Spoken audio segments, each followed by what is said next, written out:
Di zaman dahulu ketika ada seseorang ingin meminta izin kepada ayahnya untuk menuntut ilmu agama, maka kata ayahnya, jangan dulu. Sebelum engkau berangkat untuk menuntut ilmu agama, tolong engkau pergi ke pasar dan bawa ke sini orang yang menurutmu adalah orang tersebut adalah orang yang hina. Coba jalan ke pasar, keliling, bawa ke sini orang yang menurutmu adalah dia orang yang paling hina. Kalau engkau mampu menemukannya, silahkan berangkat untuk menuntut ilmu agama.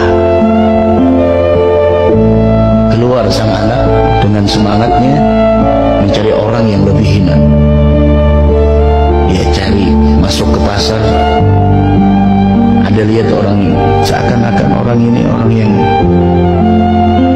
pakaiannya compang-camping, asy'as aghbar, penuh dengan debu. Kemudian dia kayaknya ini orang yang paling hina di pasar ini. Ketika dia ingin membawa, astagfirullahaladzim, kenapa saya ingin membawa orang yang semacam ini?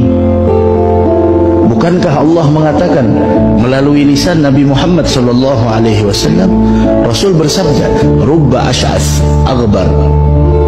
Berapa banyak orang yang penuh dengan debu, pakaiannya tidak teratur, compang-camping, lau aqsama 'ala Allah, yang tidak dipedulikan oleh orang lain. Seandainya jika dia meminta kepada Allah, permintaannya bakal dikabulkan. Saya tidak mungkin menyangka ini lebih hina. Saya tidak mungkin menilai kemuliaan dari sebuah pakaian. Saya tidak mungkin mengukur kemuliaan dari sebuah penampilan. Barangkali dia punya waktu yang mesra antara dia dengan Allah. Saya tidak mungkin bisa menilai seseorang dari penampilan. Saya tidak mungkin menilai seseorang dari pakaian.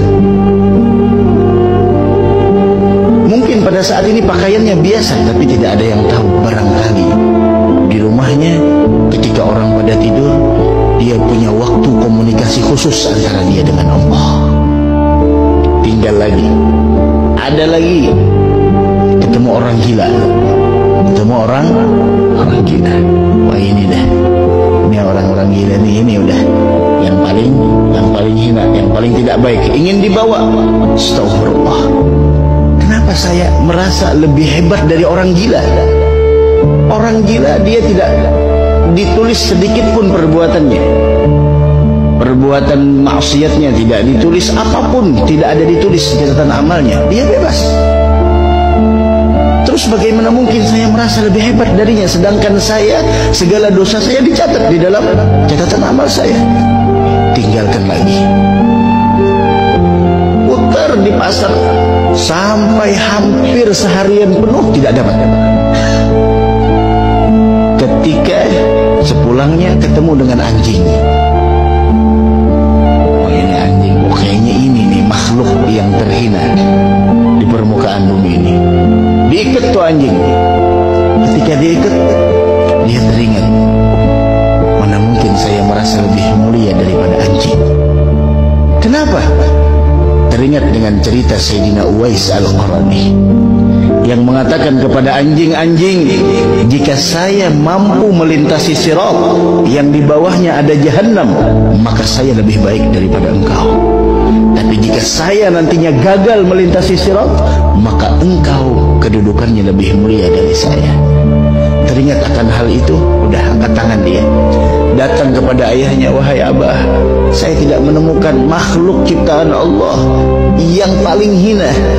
Saya lihat semuanya adalah orang-orang mulia. Apa kata ayahnya? Sekarang pergilah engkau menuntut ilmu.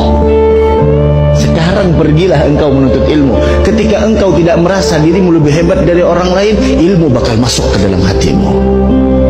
Sehingga Sayyidi Syekh Abi Bakar bin Salim Fakhrul Wujud, beliau ketika disuruh memilih antara ilmu dengan kebersihan hati, beliau memilih kebersihan hati dan ilmu.